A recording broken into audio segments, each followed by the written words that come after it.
Terima kasih Anda masih di Kompas Siang. Saudara, 3 orang terlapor kasus tudingan ijazah palsu Jokowi Rabu siang diperiksa di Mapolda Metro Jaya. Salah satunya yakni Roy Suryo. Selain Roy Suryo, 2 orang terlapor lainnya yakni Kurnia Trirayani dan Rizal Fadilah. Ketiganya diperiksa dalam status sebagai saksi. Roy mengaku baru bisa hadir dalam pemeriksaan ini karena sebelumnya sedang merayakan kemerdekaan ke-80 RI sekaligus merilis buku berjudul Jokowi's White Paper. Sebelum jalani pemeriksaan dan pada kesempatan ini Roy kembali bercerita ia dan rekan-rekannya mendapatkan intimidasi saat menggelar acara rilis buku Jokowi's White Paper di salah satu gedung di Yogyakarta. Seperti diketahui, kasus pencemaran nama baik Jokowi lewat tudingan ijazah palsu telah masuk di tahap penyidikan di Mapolda Metro Jaya. Namun belum satupun tersangka ditetapkan. Saya bersama dengan Bu Kurnia Trirayani bersama dengan Pak Rizal Fadilah ini hadir untuk memenuhi panggilan yang pertama, ya gitu, panggilan selaku saksi yang pertama. Jadi jelas ya panggilannya selaku saksi.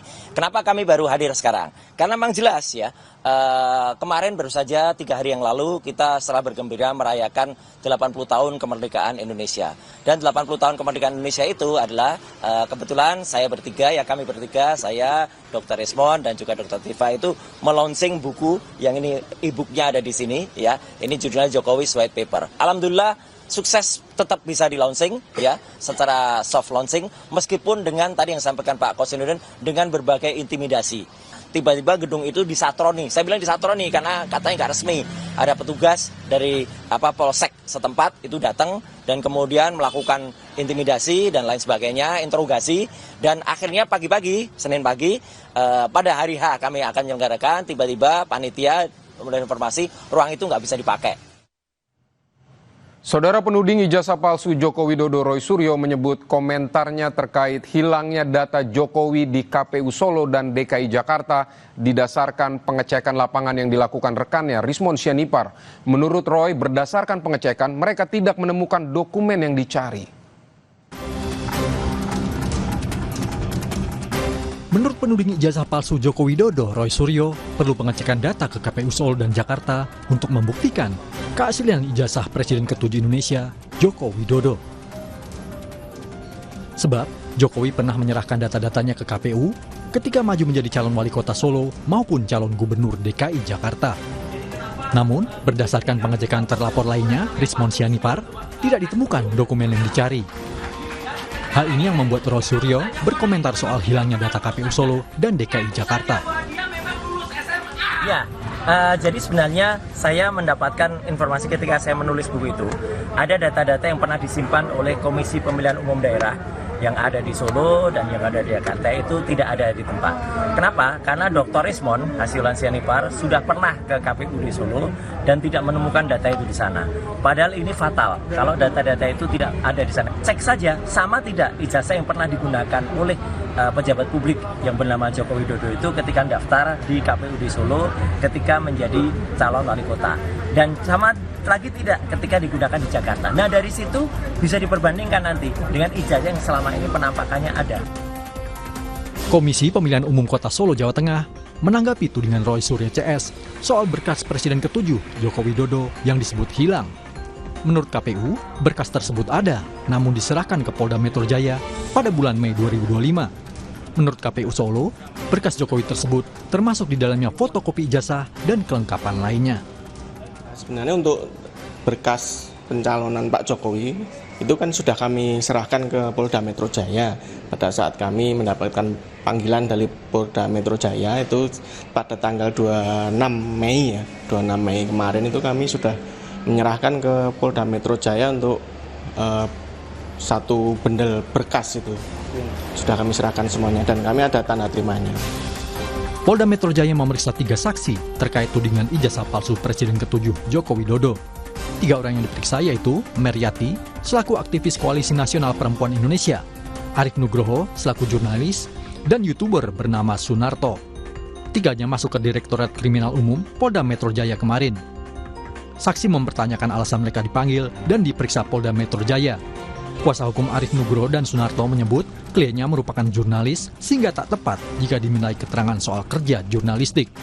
Sementara saksi Meriati hanya mendampingi gerakan aktivis untuk mengecek keaslian ijazah Presiden ke-7 Joko Widodo. Ya, sebenarnya kami ini kan hanya membersamai para aktivis yang selalu menyuarakan tentang kondisi ijazah Bapak Jokowi. Kalau kita sebut asli salah, sebut palsu salah. Jadi ini kondisi.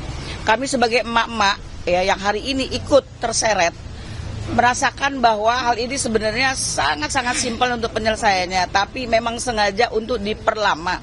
Kemudian diperbanyak lagi klaster yang dipanggil. Saya nggak ngerti tujuannya apa, yang jelas Indonesia sudah gaduh gara-gara kasus ini. Sementara Roy Suryo CS, selaku pelapor ijazah palsu Jokowi, akan kembali menjalani pemeriksaan sebagai saksi di Polda Metro Jaya hari ini. Pemeriksaan akan dilakukan kepada Roy Suryo, Rizal Fadilah, dan Kurnia Trirayani. Tim Liputan, Kompas TV. Saudara, untuk mengetahui pemeriksaan 3 terlapor kasus ijazah palsu Presiden ke-7 RI Joko Widodo, kita terhubung dengan jurnalis Kompas TV, ada Triksi Valencia, dan juga juru kamera Anggi Mendarwan di Polda Metro Jaya. Triksi, selamat siang. Bagaimana pemeriksaan 3 terlapor kasus ijazah palsu Jokowi ini? Dan apa yang akan digali oleh penyidik?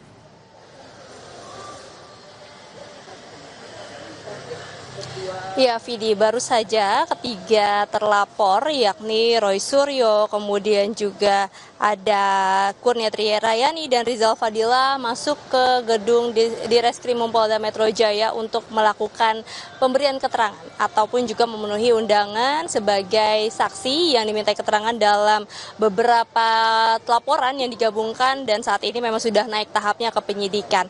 Nah, tadi sebelum masuk ke dalam memang ada beberapa keterangan yang disampaikan baik dari penasihat hukum maupun juga dari Roy Suryo dan juga beberapa rekan lainnya. Seperti kalau misalnya saya kutip dari penasihat hukum Roy Suryo dan lain yakni Ahmad Kozinuddin, ada beberapa poin tadi yang bisa diperhatikan. Yang pertama adalah bagaimana dirinya melihat terkait dengan adanya pencabutan maupun juga pemasukan pasal-pasal. Nah, ini yang menjadi pertanyaan, bagaimana pasal-pasal yang di penyelidikan itu dimasukkan, kemudian di dalam penyidikan ini kemudian dihilangkan, termasuk sebaliknya ketika di penyelidikan tidak ada, namun pada saat penyidikan ini ada. Nah, ini yang menjadi pertanyaan besar bagi Roy Suryo dan juga penasihat hukum, mengapa kemudian ada pasal-pasal yang berbeda, ada yang tiba-tiba masuk, ada yang tiba-tiba hilang, begitu. Itu menjadi pertanyaan, termasuk juga laporan-laporan yang sebenarnya kalau di total ada 6 laporan, termasuk juga salah satunya adalah laporan pilik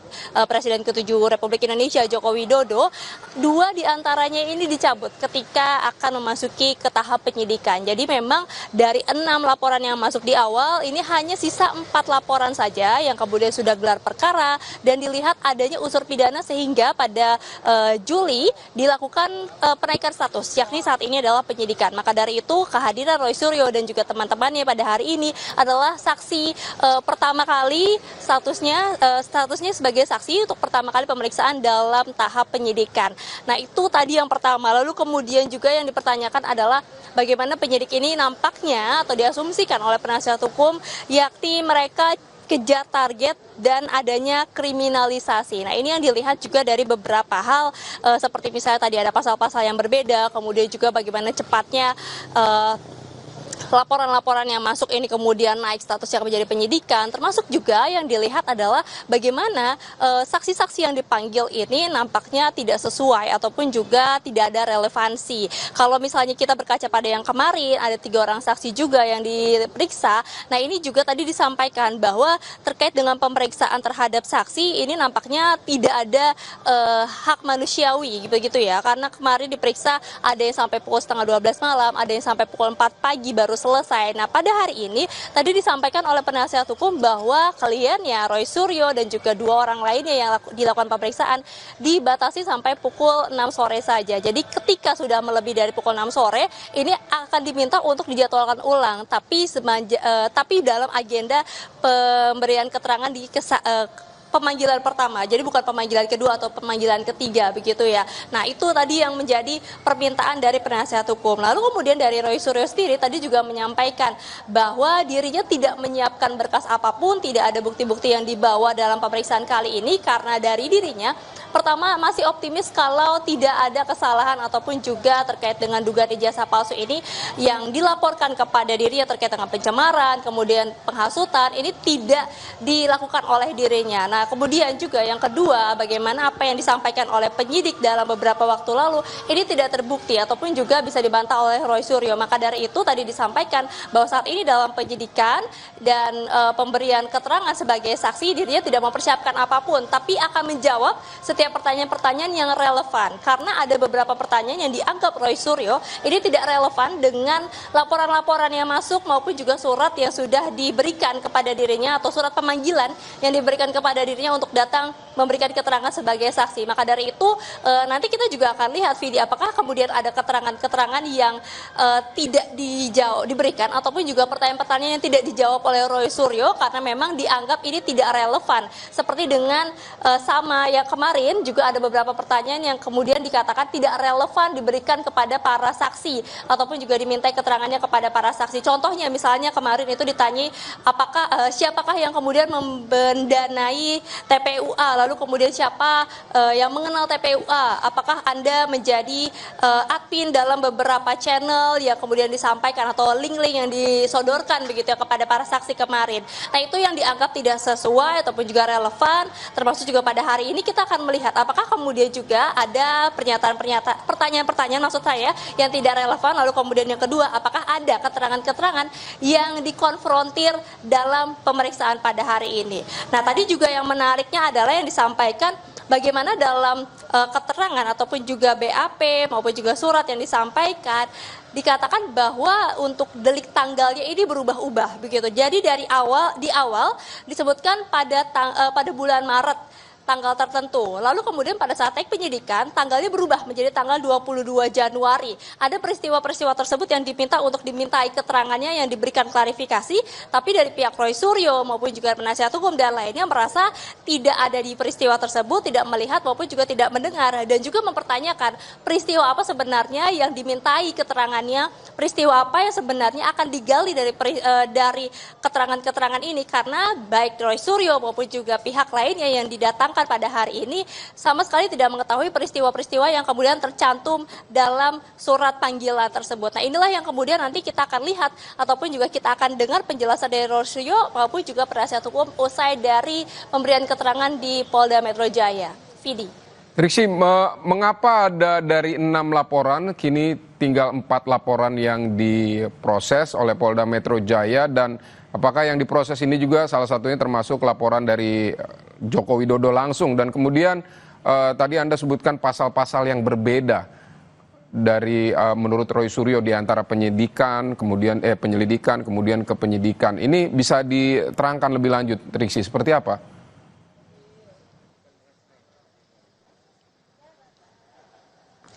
Ya, Vidi, terkait dengan 6 laporan yang masuk, sebenarnya sudah disampaikan oleh Kombes Pol Ade Ari, Kabid Humas Polda Metro Jaya, yakni dari 6 laporan yang kemudian ditindaklanjuti oleh pihak kepolisian dalam hal ini adalah Polda Metro Jaya yang kemudian laporannya ini digabungkan karena dari beberapa Polres ya digabungkan di Polda Metro Jaya ada 2 laporan yang kemudian dicabut. Jadi dari pelapor sendiri kemudian mencabut laporan tersebut sehingga memang tidak ditindaklanjuti oleh pihak kepolisian. Nah sementara 4 laporan lainnya ini tadi dibagi menjadi 2 golongan. Yang pertama ini adalah peristiwa terkait dengan dugaan pencemaran nama baik dalam satu laporan polisi. Lalu kemudian peristiwa keduanya adalah terkait dengan dugaan penghasutan orang lain. Ini ada 3 laporan polisi. Jadi 2 peristiwa ini yang sudah naik ke penyidikan dan dari 4 laporan ini salah satunya adalah milik dari Joko Widodo yang dilaporkan pada 30 April kemarin. Dan kemudian juga dilakukan pemeriksaan terhadap Roy Suryo pertama kali pada bulan Mei, bulan Juli, kemudian setelah dilakukan pemeriksaan 2 kali dilakukan gelar gelar perkara dan ditemukan adanya unsur pidana disebutkan oleh Kombes Pol Ade Ari pada waktu itu, sehingga kemudian statusnya dinaikkan juga pada tanggal 11 Juli 2025 dan barulah pada hari ini dilakukan pemeriksaan keterangan terhadap saksi-saksi yang diharapkan ini juga bisa membantu ataupun juga membuka petunjuk-petunjuk peristiwa-peristiwa untuk mengetahui rangkaian yang didalami dari laporan-laporan tersebut ataupun juga dari peristiwa-peristiwa yang dicantumkan tersebut. Nah, ini yang disampaikan oleh Kombes Pol Ade Ari dalam pernyataannya pada waktu itu, baik terkait penghasutan maupun juga penyebaran berita bohong. Nah, kemudian tadi kalau misalnya terkait dengan pasal-pasal apa yang berbeda, tadi dikatakan seperti misalnya ada dugaan pencemaran, lalu kemudian tiba-tiba dimasukkan lagi ada terkait dengan Undang-Undang ITE. Lalu sebelumnya itu ada pasal terkait dengan kebohongan yang kemudian pada saat penyidikan ini hilang. Nah, inilah yang kemudian juga dipertanyakan oleh penasihat hukum bahwa kenapa ada pasal-pasal yang berbeda. Kemudian juga yang kedua, penggabungan dari setiap kasus laporan-laporan menjadi satu pemeriksaan. Ini seperti gado-gado tadi istilahnya. Lalu kemudian yang ketiga, ini nampaknya dikejar target atau diburu-buru begitu ya, sehingga bagaimana caranya mencari celah untuk kemudian pihak kepolisian ini menemukan siapa yang misalnya dijadikan tersangka ataupun juga bukti-bukti kuat yang kemudian bisa menunjukkan siapa akhirnya ataupun juga yang ditetapkan sebagai tersangka dalam laporan-laporan ini. Karena sampai saat ini meskipun kasusnya sudah naik ke tahap penyidikan, belum ada tersangka yang kemudian disampaikan oleh pihak kepolisian. Jadi itulah yang kemudian masih dinantikan sampai saat ini, Vidi, terkait dengan keterangan pada hari ini. Lalu kemudian juga terkait dengan statusnya seperti apa. Apakah kemudian ada perubahan dari saksi menjadi tersangka. Yang ini juga kemudian ditakutkan sebenarnya, Vidi, kalau misalnya saya boleh kutip sedikit kemarin yang disampaikan oleh Abdul Ghafur selaku kuasa hukum yang menemani 3 orang saksi yang dilakukan pemeriksaan kemarin, selain menyebutkan bahwa ada saksi-saksi, ada pernyataan-pernyataan yang tidak sesuai atau pertanyaan yang tidak sesuai. Yang kedua yang diasumsikan adalah penyidik ini berusaha untuk melebarkan pertanyaan untuk mencari siapa yang bisa dijadikan tersangka. Ini yang kemudian menjadi asumsi yang kemudian ditakutkan oleh penasihat hukum maupun juga Roy Suryo dan juga teman-temannya saat dipanggil menjadi terlapor dalam dugaan kasus ini. Baik, Roy Suryo dan 2 orang lainnya diperiksa sebagai saksi di kasus tudingan ijazah palsu Jokowi yang statusnya sudah penyidikan tapi belum ada tersangka sampai saat ini. Triksi Valencia, terima kasih untuk laporan Anda dari Polda Metro Jaya.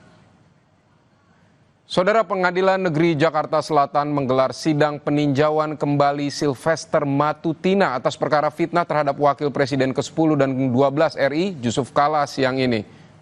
Jaksa dianggap pasif dalam merespons kewajiban mengeksekusi setelah relawan Jokowi, Sylvester Matutina ditetapkan menjadi terpidana 6 tahun lalu.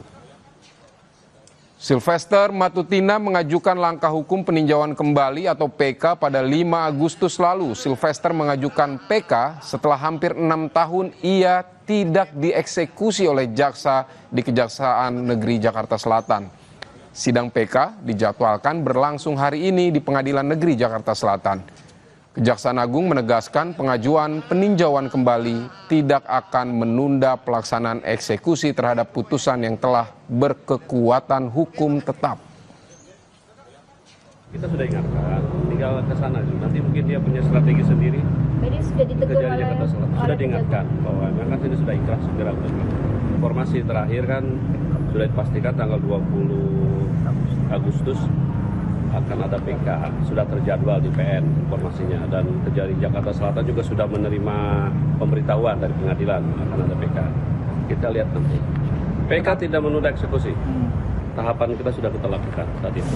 Sudah inkrah, sudah diberitahu dari eksekusi. Pada saat itu kemudian tidak bisa dilakukan karena sempat hilang. Dan kemudian kan waktu itu keburu COVID. Jangankan memasukkan orang yang di dalam aja dikeluarkan. Di era Pak Anas sendiri sudah memerintahkan eksekusi terhadap yang bersangkutan. Sudah, silakan dicek. Dan tidak ada tekanan politik ya Pak saat itu Pak? Tidak ada. Saudara, kami akan kembali bersama Anda setelah jeda. Ada informasi DPRD Pati hari ini menggelar rapat paripurna dengan agenda pembahasan